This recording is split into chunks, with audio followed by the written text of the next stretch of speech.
এক ছিল ছোট্ট একটা গ্রাম। গ্রামের নাম সুবুজপুর। সেই গ্রামে থাকতো এক গরিব কৃষক, রহিম চাচা। তার ছিল ছোট্ট একটা কুঁড়ে ঘর, স্ত্রী আমেনা আর এক ছেলে রাব্বি। রহিম চাচা প্রতিদিন ভোরে ঘুম থেকে উঠত।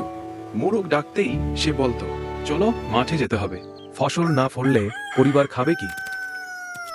তার পুরনো লাঙ্গল আর দুইটা দুর্বল গরু ছিল, তবুও সে কখনো হাল ছাড়ত না। কঠিন জীবন। একদিন প্রচন্ড রোদ, সূর্য যেন আগুন ছড়াচ্ছে। রহিম চাচা মাঠে রহিম ধান লাগাচ্ছে, ঘামে তার কাপড় ভিজে গেছে। ছোট ছেলে রাব্বি দৌড়ে এসে বলল, আব্বা একটু বিশ্রাম নাও। রহিম হেসে বলল, কষ্ট না করলে সুখ না আসে না বাবা।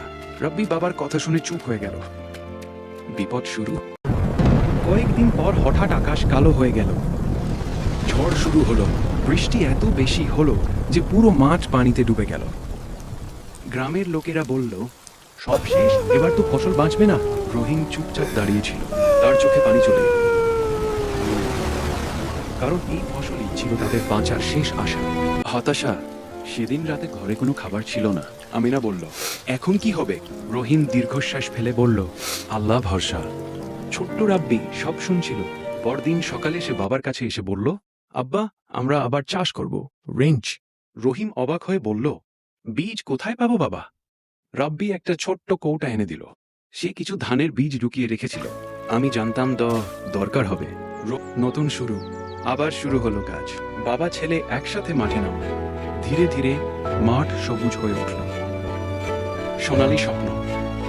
কয়েক মাস পর পুরো মাঠ সোনালী ধানে ভরে গেল। হাওয়ায় ধান দুলছে। গ্রামের সবাই অবাক। ধান বিক্রি করে রহিম নতুন ঘর বানালো। ছেলে রাব্বিকে স্কুলে ভর্তি করালো। রাব্বি বলল, আমি বড় হয়ে কৃষকদের সাহায্য করব। রহিম আকাশের বাইরের দিকে তাকিয়ে বলল, পরিশ্রমের ফল একদিন অবশ্যই মেলে।